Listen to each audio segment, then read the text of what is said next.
Bismillahirrahmanirrahim. Assalamualaikum warahmatullahi wabarakatuh.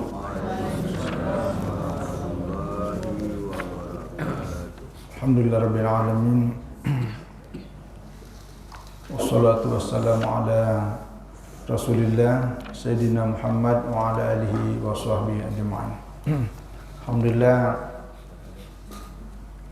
pagi hari ini setelah kita sholat subuh berjamaah dan juga kita sempat yasinan dan tahlil, semoga dengan keberkahan apa yang kita baca, Allah beri kesempatan kita sampai pada bulan Ramadan dan kita bisa melaksanakan amaliyah Ramadan dengan sebaik-baiknya.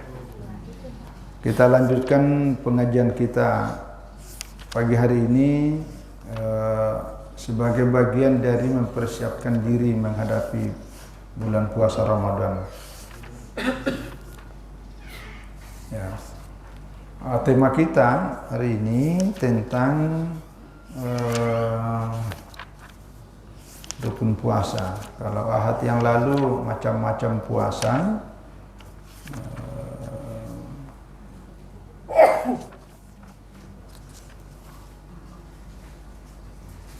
ya, syurutus saumi, ya, syurutu wujubis saumi, syarat wajibnya puasa. Jadi ada beberapa yang kalau sudah terpenuhi syarat wajib maka sudah kena kewajiban berpuasa. Pertama adalah al-islamu. Jadi selama kita sudah bersyahadat maka itu sudah wajib. Nah, itulah yang dimaksud dalam Al-Quran, ya ayyuhalladzina amanu, wahai orang-orang yang beriman. Yang kedua adalah al-bulughu, yaitu balik. Ya, jadi kalau sudah masuk kategori balik dalam pandangan hukum Islam, maka dia sudah wajib. Kalau anak-anak belum, itu belum wajib. Ya, walaupun dia sudah tamyiz. Tamyiz itu artinya dia belum balik, tapi dia bisa bedakan mana uang warna merah, mana uang warna biru. Ini 100.000, ini 40.000, dan seterusnya. Itu sudah tamyiz tapi belum balik. Tapi bagian dari edukasi untuk pendidikan, itu boleh membiasakan anak-anak untuk berpuasa. Kadang ada istilah puasa setengah hari sampai siang. Nanti kalau sudah jam 1 mungkin udah lapar, itu boleh. Karena itu hanya mendidik. Yang ketiga syarat wajibnya adalah berakal. Jadi kalau sudah sehat akal pikirannya, ya walaupun dia balik, tapi sinting-sinting, ya tidak normal, itu tidak wajib. Ya tidak wajib. Dan dia tidak kenakan hukuman. Karena memang ada hadisnya, ya rupiah salah ada 3 kelompok yang diangkat hukum darinya. Yang pertama adalah as-sabiy hatta ya buluga, anak kecil sampai dia dewasa. Termasuk adalah al-majnun, ya al-majnun artinya orang gila sampai dia sadar, ya fiqah. Nah, baru yang ketiga an-naim, orang yang tidur sampai dia yastaiqiza, sampai dia bangun tersadar dari tidurnya. Itu. Terus yang keempat, nah ini yang keempat itu adalah al-qudrah. Ya, artinya as-sihhatu minal mardi. Jadi yang keempat wajibnya puasa kalau dia dalam keadaan mampu, dalam keadaan sehat. Maka kalau orang yang sedang sakit itu tidak wajib. Ya, tidak dikenakan kewajiban, apalagi kalau sakitnya tidak ada harapan untuk sembuh. Ya. Cuma kalau orang yang sakit, nah nanti ada penjelasan lebih lanjut. Nah, ini bagian dari pengecualian. Ya, dia ini tidak wajib, tapi di luar bulan Ramadan itu mesti mengganti karena dia sudah beriman. Yang kelima adalah al-iqamah. Al-iqamah itu adalah orang yang berada tinggal di daerah. Ini yang kita bahas pada ahad yang kemarin. Faman syahida minkum asy-syahra falyasumhu. Jadi siapa yang berada di satu kampung hadir dan dia melihat bulan hilal itu di mana dia tinggal. Nah, maksudnya kalau dia musafir itu tidak wajib, tapi boleh, ya, boleh. Jadi ini syarat yang keempat dan lima, yaitu orang yang sehat. Kalau orang sakit, cuma sakitnya ini macam-macam. Kalau sakit, kalau dia berpuasa, tambah sakitnya lebih parah, itu boleh tidak berpuasa. Atau kalau dia berpuasa membuat penyakitnya makin lama sembuhnya, itu boleh. Tapi kalau sakit-sakit yang tidak berpengaruh secara fisik dan kesehatan, itu tetap dia wajib. Sakit apa, Pak? Sakit pano. Masa sakit pano boleh tidak puasa? Sakit apa? Bisul. Tapi kalau bisul yang betul-betul parah ya mungkin. Tapi kalau bisul biasa enggak, itu juga sakit ya. Tapi yang dimaksud di sini adalah sakit yang memungkinkan untuk tidak puasa. Nah itu ya, jadi musafir enggak. Tapi musafir ini kan pernah kita bahas. Kalau paling sederhana itu kalau dalam kitabnya Al-Wahhab Az-Zuhaili ini ya 89 km. Ya kalau kita mungkin ukurannya ke Singkawang lah ya. Kalau ke Singkawang itu boleh tidak diwajibkan, tapi boleh. Jadi kalau dia puasa, puasanya tetap sah. Nanti ada orang nanya, mana yang lebih utama? Saya berbuka atau puasa? Itu ada pilihan, karena dalam perilaku dan prakteknya Rasulullah Shallallahu Alaihi Wasallam pernah beliau melakukan perjalanan bersama rombongan, beliau yang puasa, tapi sahabat yang lain tidak. Tapi dalam kesempatan yang lain, ya Nabi juga pernah berbuka. Ya, begitu juga ketika akan ada riwayat hadisnya itu berkaitan dengan baik orang yang mengkasar sholat. Nah itu kan sama syarat kebolehannya untuk mengkasar sholat dengan tidak puasa. Ukurannya perjalanan safarnya sama. Jadi sama-sama diberikan keringanan. Ada yang mengatakan bahwa ini adalah rukhsah yang Allah berikan kepada kalian. Faqbaluha, maka terimalah rukhsah keringanan itu. Maka ada ulama mengatakan kalau kita menerima rukhsah dari Allah itu jauh lebih bagus, karena itu kita menjalankan perintah Rasulullah Sallallahu Alaihi Wasallam. Maka dari sinilah ada mazhab, kalau saya salah Ahmad, bahwa ketika kita menekan perjalanan jauh itu mengkasar salat lebih bagus. Bahkan kemarin kita bahas itu mazhab Imam Abu Hanifah itu keharusan, ya, karena memang prakteknya begitu. Nah begitu juga kalau musafir, ya musafir dalam hal puasa. Ya, ada juga kalau mazhab Syafi'i tetap menyempurnakan, ya, menyempurnakan lebih baik dan juga berpuasa selama, ya, jadi selama kita dalam kondisi tidak ada bermasalah. Jadi intinya dikembalikanlah kepada bersangkutan. Caranya begini, kalau Anda merasa nyaman menggantinya setelah lebaran, nah itu boleh tidak puasa. Tapi kalau Anda merasa susah mengganti nanti kalau sudah lebaran karena Anda sibuk, Anda bekerja di kantor, Anda bekerja di mana-mana, semua orang di samping kiri kanan kita tidak ada orang puasa, sehingga kita merasa berat. Nah dalam kondisi begitu mestinya bagusnya kalau berpuasa gitu. Jadi kembali kepada kondisi yang bersangkutan. Nah saya kira inilah syarat wajibnya. Kalau di sini ada 5. Pertama Islam, yang kedua dia dewasa, yang ketiga dia akalnya sehat, yang keempat dia mampu, dan yang kelima adalah dalam kondisi tinggal, ya mukim, bahasanya mukim. Baik, sekarang ini ada yang menyebutkan rukun, ada yang bukan syarat. Kita katakanlah rukun, karena inilah yang berita ulama, yaitu adalah niat. Nah ini yang penting nih, ini masalah penting, karena niat inilah yang menjadikan sah dan tidak sahnya kita puasa, ya. Jadi ini niat puasa. Nah, apa yang dimaksud dengan niat? Ya, niat ini adalah al-qasdu, ya, al-qasdu. Ya, jadi kalau dalam hati kita sudah terbetik untuk bermaksud menyengaja melakukan sesuatu, itu namanya sudah niat, namanya al-qasdu. Wa huwa i'tiqadul qalbi, ya, yaitu sudah ada itikad dalam hati kita untuk fi'li syai'in wa azamihi alaihi, untuk melakukan sesuatu dan azam. Azam itu artinya tekad. Jadi ada dalam hati keyakinan kita untuk bermaksud melakukan sesuatu dan bertekad. Ya, kenapa bertekad? Karena minggari taraddudin, yaitu tidak boleh ada keraguan.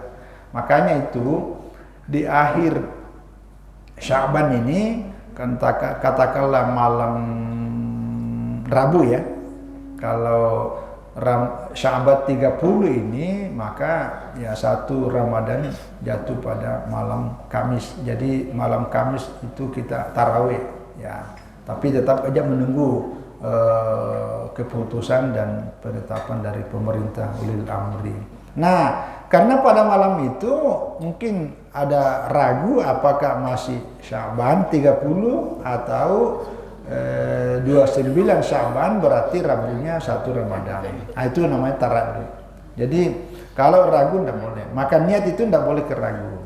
Nah, jadi wal muradu biha huna, yang dimaksudkan niat di sini dalam konteks puasa adalah qasdus saumi. Gitu. Jadi kalau dalam hati kita sudah ada ingin mau bermaksud menyengaja untuk berpuasa, itu namanya niat puasa. Famata khatara biqalbihi fil laili anna ghadan min Ramadan wa annahu shaimun fi faqad nawa. Nah, ini bahasa sederhananya. Siapa yang dalam hatinya pada malam hari itu sudah ada mau, ada tekadnya akan berpuasa besoknya di bulan Ramadan, bahwa dia akan orang yang berpuasa di bulan Ramadan, pakado nawa, maka dia sudah termasuk berniat. Itu dalam pengertian sederhana. Ya. Cuma memang di kalangan para ulama, nanti kita akan bahas syarat-syaratnya niat ini. Menyusun satu istilah itu supaya terpenuhi syaratnya, yaitu nawaitu sauma gadin an adai fardi syahri Ramadan hadhihi sanati lillahi ta'ala. Nah, itu niatnya yang sudah disusun kalimatnya untuk lebih gampang. Ya, lebih gampang. Ya, saya berniat ya besok ya adai untuk menunaikan fardu bulan Ramadan tahun ini ya, karena Allah, atau imanan wa ihtisaban lillahi. Nanti kita akan jelaskan lebih lanjut. Nah, sekarang syurutun niat. Ini syarat-syaratnya niat. Ini bagusnya kitab ini karena diuraikan secara rinci. Yustaratu fin niyati mayati. Jadi disyaratkan niat itu nomor 1 adalah tabyitun niyah.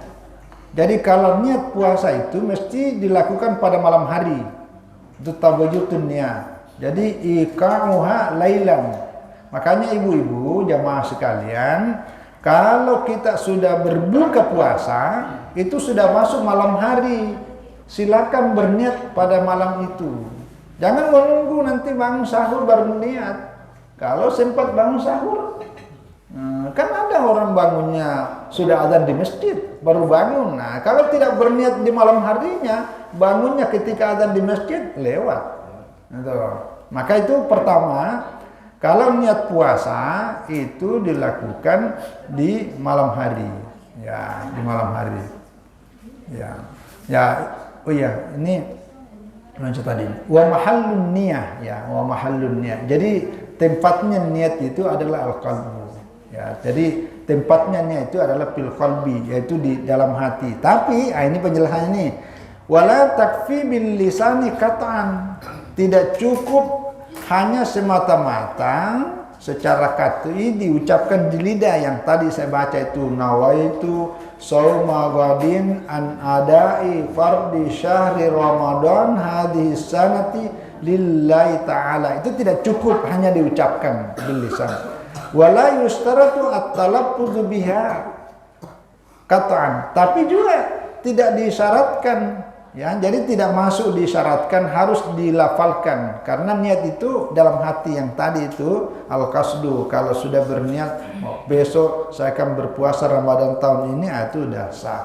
Lakin, ini penjelasannya nih. Akan tetapi yusannu indal jumhuri at-talaffuzu biha. Menurut jumhur ulama disunnatkan melafalkan niat. Ya, jumhur ulama itu dimaksud semua mazhab ini, Abu Hanifah, Imam Syafi'i, Imam Ahmad ibn Hanbal, gaira al-Maliki, ya, kecuali mazhab Imam Malik. Ya, ini. Jadi tidak usah lagi berdebat, bilang itu tidak ada itu, tidak ada hadisnya nawaitu, tidak ada hadisnya usalli, itu tidak usah berdebat. Ya, tidak usah, karena gini penjelasannya, bukan persoalan ada hadisnya atau tidak ada, bukan. Karena semua imam mazhab ini ahli hadis. Ya, ahli hadis. Yang dimaksud itu adalah sarana. Ya, sarana. Ya, kemarin saya narasumber tapi melalui Zoom. Ada sebuah organisasi yang di Makassar.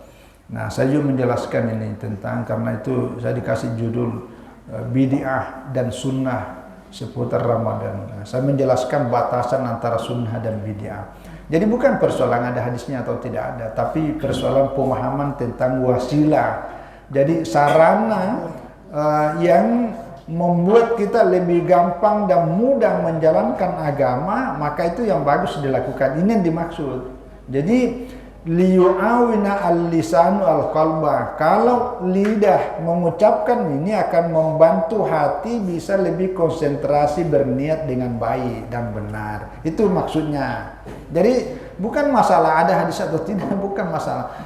Bukan juga karena ada hadisnya lalu itu yang dilakukan, bukan juga karena tidak ada lalu kemudian tidak boleh. Karena itu yang tidak ada juga kaidahnya. Bahwa kalau tidak ada hadisnya tidak boleh. Itu tidak berlaku kaidah seperti itu, ya. Nah, jadi itu gunanya mempermudah konsentrasi. Jadi menurut jumhur ulama yusannu, disunatkan. Ya, jadi tapi tidak syarat. Nah, sekali lagi itu tempatnya niat. Syaratnya adalah iqamah lailan, dilakukan pada malam hari. Wa huwa syartun muttafaq alaihi. Ini adalah syarat yang disepakati para ulama bahwa niat itu mesti di malam hari. Nah, lil hadis sebagaimana dijelaskan dalam hadis, "Man lam yubaiti syiyama qabla tul'il fajri fala syiyama lahu." Nah, ini. Jadi sebagaimana dalam hadis bahwa ini sudah dijelaskan sebelumnya di sini. Siapa yang tidak berniat di malam hari niat puasa sebelum terbit fajar, maka tidak ada puasa baginya. Nah, jadi itu batasnya, ya. Jadi fajar itu adalah batas. Nah, masalah imsak begini. Ya, tadi malam saya dijelaskan, ada di YouTube itu. Jadi imsak itu batas boleh dan tidak boleh puasa, makan dan minum lagi adalah fajar. Ya, jadi dalam Al-Quran surah Al-Baqarah ayat 187 itu wa kulu washrabu hatta. Nah, ini nih hatta. Jadi makan dan minumlah hatta yatabayyana lakumul khaitul abyadu minal khaitil aswadi minal fajri, titik sampai situ tuh. Jadi sampai terbitnya fajar, itu batasnya. Nah, kalau ada orang belum sempat makan minum setelah lewat tengah malam dan belum berniat apa-apa, nah begitu terlambat bangun, ya, udah kepepet nih, itu masih boleh selama belum azan, selama belum subuh, silakan, ya. Tapi kalau normal, tidak ada keburu-buru, tidak ada apa-apa, itu ada namanya imsak. Ya, nggak usah diperdebatkan lagi. Ini imsak juga diperdebatkan, itu bid'ah. Ada imsak zaman Nabi. Bukan masalah itu. Ini imsak semacam warning. Warning itu artinya kehati-hatian. Ya, diperkirakan sekitar 10 menit kalau di Indonesia. Jadi 10 menit sebelum masuk waktu subuh itu imsak. Maksudnya itu ya berhentilah makan, berhentilah minum, pergilah sikat gigi dan bersiap-siaplah untuk masuk salat subuh supaya lebih aman. Itu namanya imsak. Jadi warning. Kalau dalam bahasa usul fikih kaidahnya begini, sadduz dzari'ah namanya. Yaitu mencegah seseorang untuk sampai pada titik yang kemungkinan bisa membuat dia madarat. Itu nama sadduz dzari'ah. Contoh gini nih, ada jurang. Jadi ada jurang sini, jangan diberi batas sampai jurangnya, tapi mungkin sekitar sekian meter itu ditulis pelang supaya jangan lewat di situ. Itu maksudnya itu. Ya. Yang kedua, ada hadis yang bersumber dari Sa'id bin Tsabit. Ini penghafal dan penulis wahyu Al-Quran, namanya Sa'id bin Tsabit. Dia katakan, kami tuh bersahur bersama Rasulullah Sallallahu Alaihi Wasallam. Lalu setelah itu masuk waktu subuh, berdiri pergi sholat subuh. Lalu beliau nanya, kira-kira berapa jaraknya setelah kita sahur baru waktu subuh? Dia bilang, kadru khamsina ayatan. Sekitar 50 ayat Al-Quran dibaca dengan bacaan yang sederhana. Nah, itu jaraknya tuh. Jadi Nabi itu bukan berhenti makan pada saat bunyi adzan, tapi sekitar 50 bacaan ayat Al-Quran itulah Nabi berhenti di situ menunggu masuknya waktu salat. Kira-kira ayat surah apa dalam Al-Quran yang ada antara sekitar 50 ayat ya? Itulah batasannya itu. Kalau Al-Hujurat ada berapa ayatnya Al-Hujurat itu ya? Nah, carilah ayat yang 50 ayatnya. Carilah surah yang 50 ayatnya, bacanya sekitar itulah jaraknya Nabi antara sahur dengan masuk adzan. Jadi ada jeda waktu. Nah, jeda waktu ini namanya imsak ya. Itu imsak. Nah, itu tujuannya supaya kita mudah dan menghindari masalah ya. Nah, jadi sekali lagi nomor satu syaratnya niat adalah tabyid ya, tabyid ya. Jadi niatnya pada malam hari ya, itu namanya tabyid.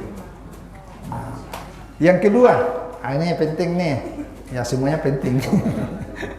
Yang kedua adalah ta'yinun niyati fil fardi. Nah, ini memperjelas tadi niat pada pengertian menurut bahasa. Ta'yinun niyati fil fardi. Wajib ditentukan dalam niat itu fardu. Itu mesti disebutkan fardu. Ya. Jadi ta'yinun niyati fil fardi. Ya, harus ditentukan niatnya itu dalam fardu. Maka itulah sebabnya disusun kalimatnya dengan kalimat an adai fardi syahri Ramadan. Itu. Jadi kalau hanya kata saya puasa besok, puasa apa nih? Nah, maka itu mesti disebutkan fardu. Sama dengan ini kalau kita sholat. Kalau kita sholat, lafaz niatnya itu minimal 3 yang ada. Pertama usolli, yang kedua fardu. Itu harus disebutkan fardu. Nah, boleh katakan usolli sholatan. Saya berniat sholat. Sholat apa? Karena ada sholat sunat, ada sholat wajib. Maka harus disebut usolli fardu. Nah, yang ketiga wajib disebutkan waktunya. Ya, waktunya apa? Kalau sholat, usolli farda. Usolli farda as-subuhi, usolli farda az-zuhri, usolli farda al-asr biasa. Itu 3. Masalah jumlah rakaat mustaqbilal qiblati, itu tak sunat.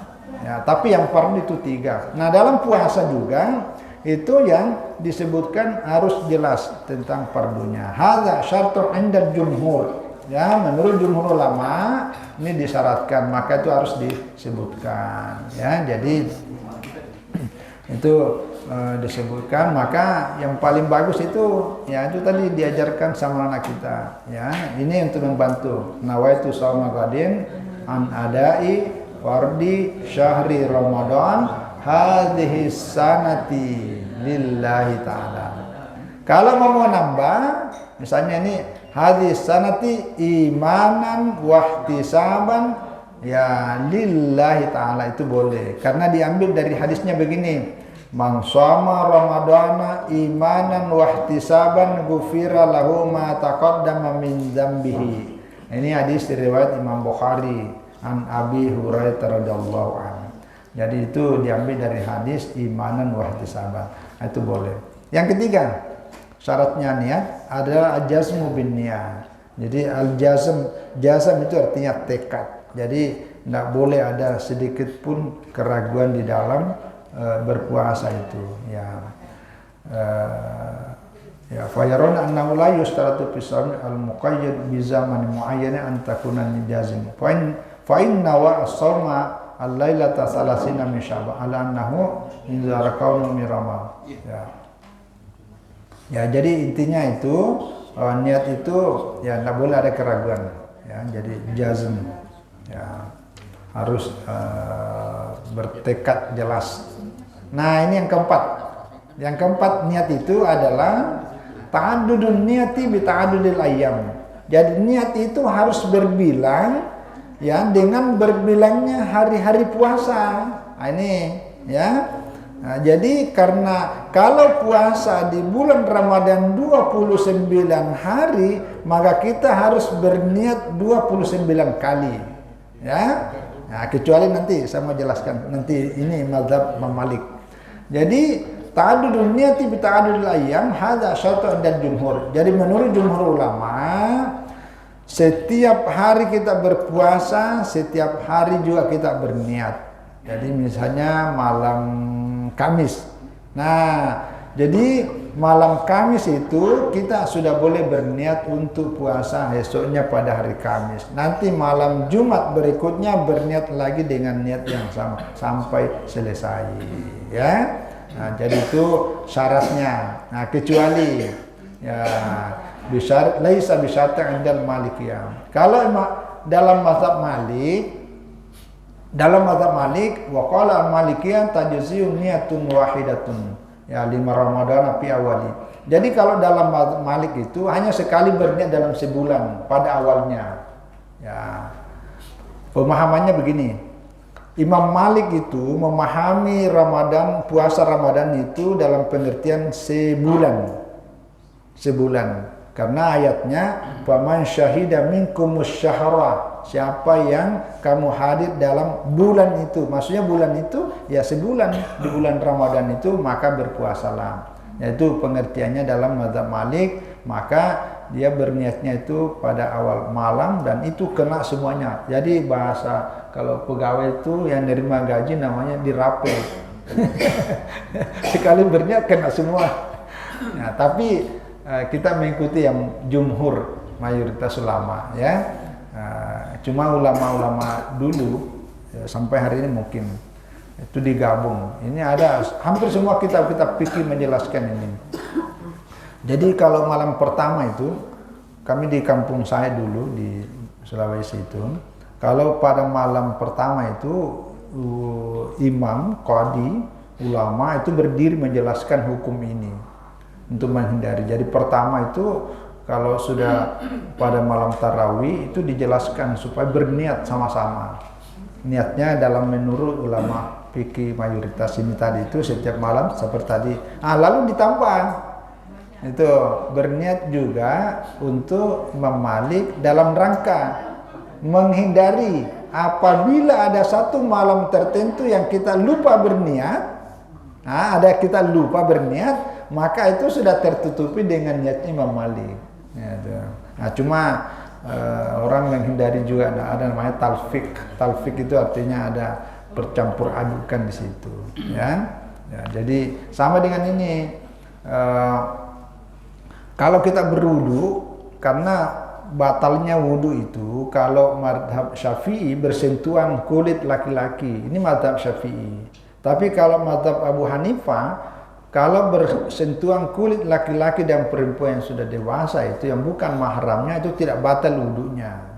Nah, jadi supaya kita bisa terhindar dari situ dalam kondisi contoh kalau pergi umrah, pergi haji kan berdesa-desakan tawaf, berdesa-desakan sa'i dan langsung ketemu misalnya tanpa sengaja, maka dalam kondisi yang begini kita bisa berwudu sama dengan wudunya yang dipersyaratkan mazhab Abu Hanifah, sehingga kita tidak batal wudunya karena kita menganut sebagaimana paham yang dianut Imam mazhab Abu Hanifah. Cuma cara wudunya itu kalau berwudu jangan begini, karena kalau begini hanya sedikit itu sah menurut mazhab Syafi'i, tapi tidak sah menurut mazhab Abu Hanifah. Karena Abu Hanifah itu paling sedikit kepala tersentuh air dengan telapak tangan itu seperempatnya segini nih, ya segini. Karena Nabi itu berwudu hanya mengangkat sorbannya, masukkan tangannya, diangkat sorban, tarik keluar. Jadi kata Abu Hanifah, minimal yang dimaksud wamsahu birusikum dalam Al-Quran Al-Maidah 6 itu, ini seperempat.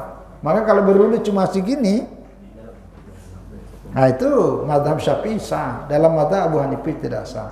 Nah kalau model wudu dipakai seperti Syafi'i, itu tidak boleh menggunakan batalnya menurut mazhab Abu Hanifah, karena cara berwudunya menyalahi mazhab Abu Hanifah. Nah gitu caranya itu. Ini. Jadi itu bisa. Nah itu dasarnya juga yang dipakai oleh para ulama. Itu bahwa menghindari. Tapi intinya sekali lagi berniatnya puasa ini adalah setiap malam ya. Setiap malam sebelum terbit fajar kita sudah berniat. Ya, saya kira itu 4 syaratnya niat. Niatnya setiap malam ya. Setiap malam, dan ini perlu kita saling mengingatkan. Ya, saya kira ini silakan di sambil mendengar sambil mencicipi yang ibu-ibu siapkan. Katanya ini yang terakhir. Tapi terakhir di Ramadan. Nanti kalau bulan puasa ya boleh sebelum berbuka puasa, nah itu boleh disiapkan. Parahnya donaturnya. Baik, ya saya kira ini ya udah lewat jam 6 pagi.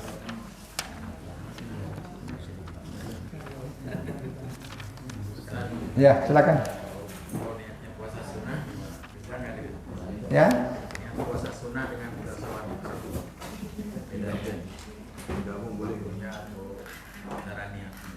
Oh iya, jadi kalau yang ini puasa Ramadan karena itu memang puasa fardu, ya memang disebutkan kefarduannya. Kalau sunnah, puasa sunnah itu mutlak diniatkan aja puasa. Ya, tidak mesti dia, karena kalau fardu ini kan memang menjadi pembatas.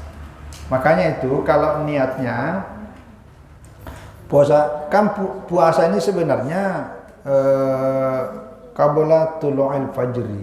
Tapi kalau puasa sunat lewat dari sholat subuh masih bisa berniat tuh. Yang penting tidak lewat duhur.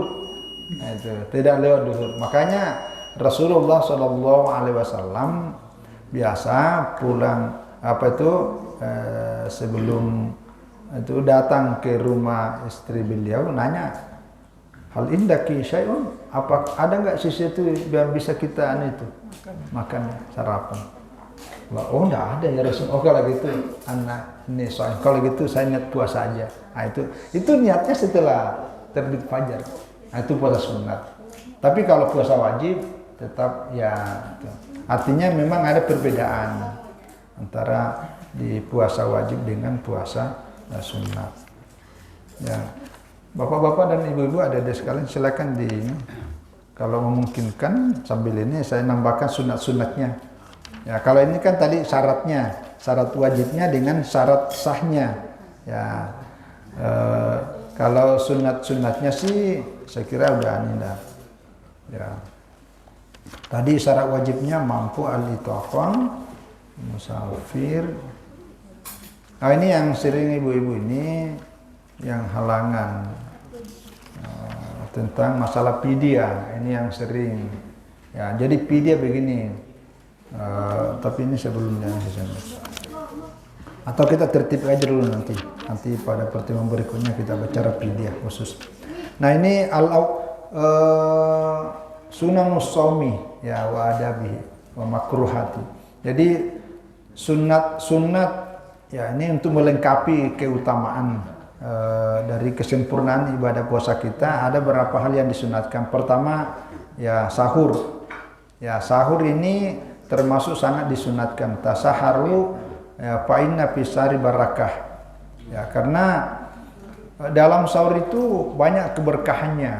Ya termasuk sahur itu pembeda puasanya orang Yahudi dengan puasa umat Islam. Ya orang Yahudi ini kan sudah diwajibkan sebelumnya. Makanya itu di Al-Baqarah 183 itu dikatakan kama kutiba alal ladzina min qablikum, sebagaimana diwajibkannya orang-orang sebelum kamu. Cuma salah satu bedanya, kalau dulu orang-orang mereka ini tidak sahur, kalau kita kan sahur. Maka kalau kita puasa sama dengan puasa orang Yahudi itu menjadi makruh hukumnya. Artinya kita tidak mendapatkan sunnah-sunnahnya. Sunnah itu lawannya makruh, maka disunatkan sahur. Lebih disunatkan lagi adalah wa akharu, ya la tazalu ummati bi khairin ma'ajalu al-fitra wa akharu as-suhura. Ya, umatku senantiasa mendapatkan khair, kebaikan selama dia menyegerakan berbuka. Jadi bukanya jangan terlalu lama, jangan terlambat. Kapan bukanya Ustaz? Bukanya setelah pulang sholat tarawih, itu makruh. Kelamaan. Atau pulang dari sholat. Jadi berbuka dulu baru sholat maghrib. Jangan setelah selesai sholat maghrib baru berbuka, itu terlalu memperlambat. Itu makruh, kasihan. Gitu. Ya. Yang kedua adalah wa akharu as-suhura, ya, memperlambat, mengakhirkan sahurnya tadi itu. Tapi jangan terlalu mepet. Ya, nanti pas menjelang adzan, apalagi di Pontianak kadang-kadang adzan di masjid sana dengan masjid di situ itu beda-beda tuh. Dikira adzannya di situ terlalu, ternyata cepat di sini. Nah, itu kita kalang kabut juga. Nah, itu disunatkan.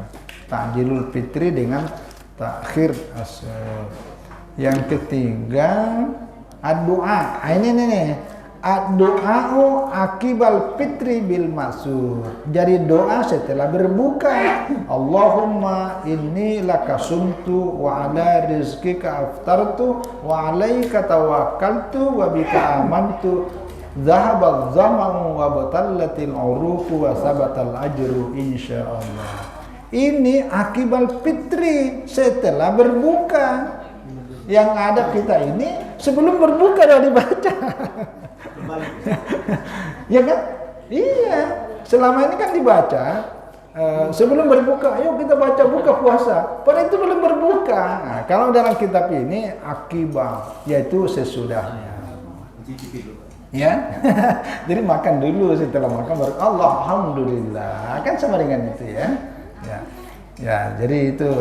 Ya, kalau doa makan kan ya itu Allahumma barik lana fi ma razaqtana wa qina adzab. Itu boleh sebelumnya. Nanti kalau sudah baru Allahumma inni laka sumtu ala rizqika wa bika amantu bi rahmatika ya arhamar rahimin. Itu. Ya, sambil ini nih. Nah, berikut taftiru shaimin, ya, memberi buka puasa kepada orang yang berbuka walau tamratin, ya, sebutir korma. Kalau di Mekah itu kurma itu kayak apa ya? Mekah Madinah itu berharga sekali macam ini nih. Cuma kita kan banyak. Kalau di sana kan 3 biji, 3 butir. Kalau makan kurma itu ganjil. Jadi kalau udah makan 1 ganjil. Kalau ada yang kasih jadi 2, tambah lagi jadi 3 supaya ganjil. Nanti kalau sudah makan 3 biji, ada yang kasih 1 lagi, 4, minta lagi supaya 5. Tuh. Nanti kalau sudah 5 ada yang kasih, ada yang 6, minta lagi jadi 7. Akhirnya jadi 17 tuh. Selalu ganjil disunatkan. Itu khasiatnya itu terasa kalau ganjil. Coba kalau makan kurma jadi obat, niatnya obat tapi makannya genap, itu khasiatnya beda tuh, beda. Jadi usahakan kalau ganjil. Ya, tafsir. Ini al-iktisalu anil janabah wal haid wan nifasa kawal fajr. Jadi ibu-ibu yang pas lagi masuk masa sucinya dari haid dan nifas itu usahakan mandi sebelum terbit fajar. Ya, begitu juga junub disunatkan. Itu. Yang berikut kapul lisan, menahan diri, menahan lisan dari hal yang tidak tarkus syahwat. Yusannu syai'atul qasdiani.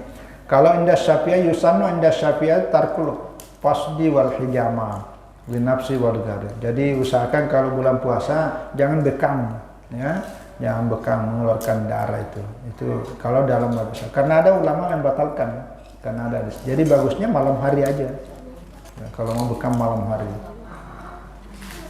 At-tawassu'atu 'alal iyali, ya, ini juga disunatkan, yang memperbanyak kebutuhan pokok sehari-hari. Jadi siapkan memang buka puasa. Al-istighalu bil ilmi wa tilawatil Quran. Perbanyak ilmu dan baca Al-Quran. Ini yang disebut tadarus. Al-i'tikaf, terakhir i'tikaf. Ya, saya kira ini ya, mudah-mudahan Allah memberikan kesehatan, kekuatan, umur panjang dan hidayah taufik kepada kita, tetap semangat dan istiqomah menjalankan amalia Ramadan.